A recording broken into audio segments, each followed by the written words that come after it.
Augusto Cury, o psiquiatra mais lido do mundo inteiro, é indicado pelo Avante a candidato da presidência da República para as eleições de 2026. E hoje você vai entender um pouquinho mais sobre o segmento multibilionário da saúde mental e como Augusto construiu a sua fortuna. Augusto Cury não é apenas um psiquiatra qualquer. Na verdade, por trás desse grande escritor existe um grande empresário que teve um insight valioso responsável por aumentar a sua fortuna nos últimos anos.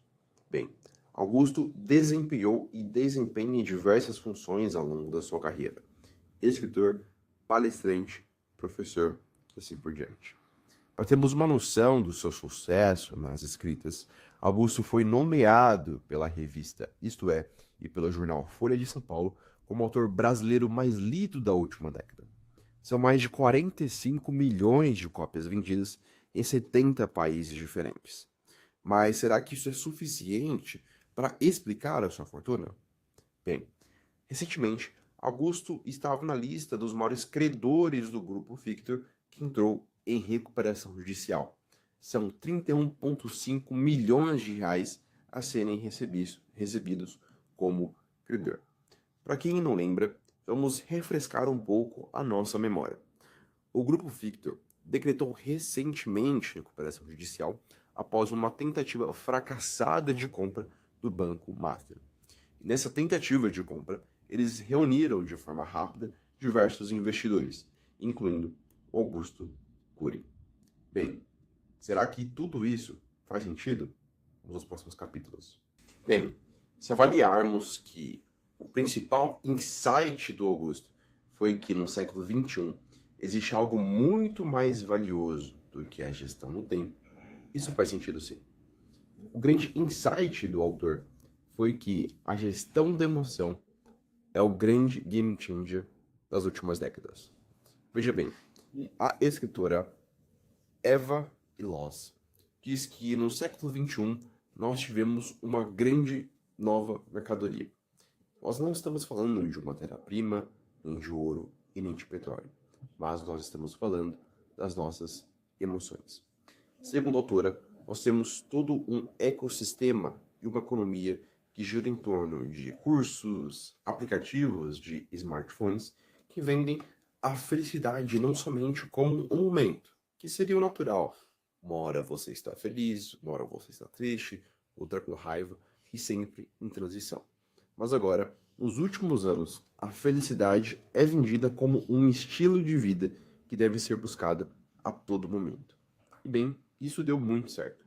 Nós estamos falando de um mercado de saúde mental avaliado em cerca de 8,64 bilhões de dólares, segundo a Fortune. E, um adendo, é que segue crescendo para os próximos anos. Nós estamos falando de empresas muito conhecidas e de startups unicórnios. Nós estamos falando de um mercado de Headspace, de Calm e de Zen.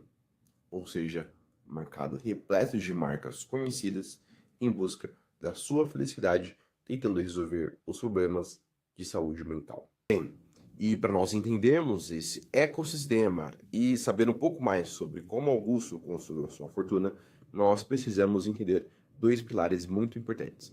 O primeiro é a escala. Como que você escala um negócio onde o principal produto é intangível? Pois nós estamos falando da emoção e da saúde mental das pessoas.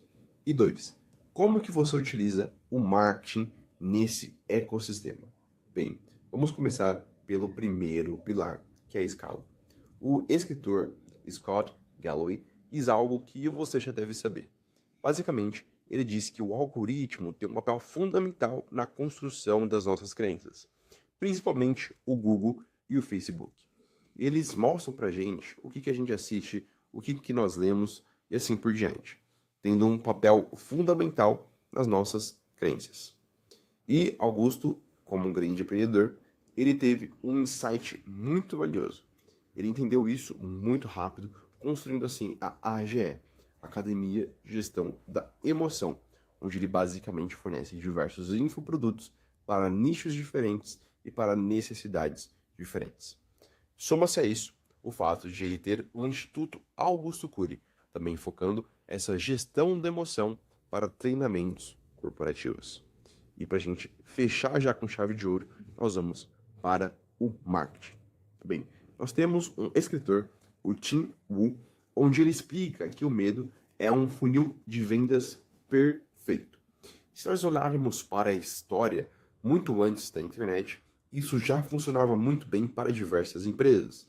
Por exemplo, a Listerine utilizava o medo do mau hálito para impulsionar a venda dos seus produtos. E, basicamente, no século XXI, nós temos um grande impulsionador, que é a saúde mental. Nós estamos falando de ansiedade e de depressão. Basicamente, imagine um título: Ansiedade. Como vencer o mal do século? Bem, isso é muito chamativo, você não concorda? E nós temos algo que é a cereja do bolo, nesse caso do Augusto, que ele ainda tem o viés da autoridade, explicado por Daniel Kahneman no seu livro Rápido e Devagar. Basicamente, esse viés foi explicado em um estudo de Milgram em 1965. Basicamente, Milgram, ele colocou em uma sala pessoas que seriam testadas e do outro lado, separados por uma parede, atores. Essas pessoas eram incentivadas por uma autoridade a dar choques falsos, mas elas não sabiam, esses atores. Inclusive, alguns choques eram fatais. Então, as pessoas eram muito influenciadas pelo papel da autoridade naquela sala, chegando a tomar ações que prejudicavam muito as pessoas do outro lado da sala.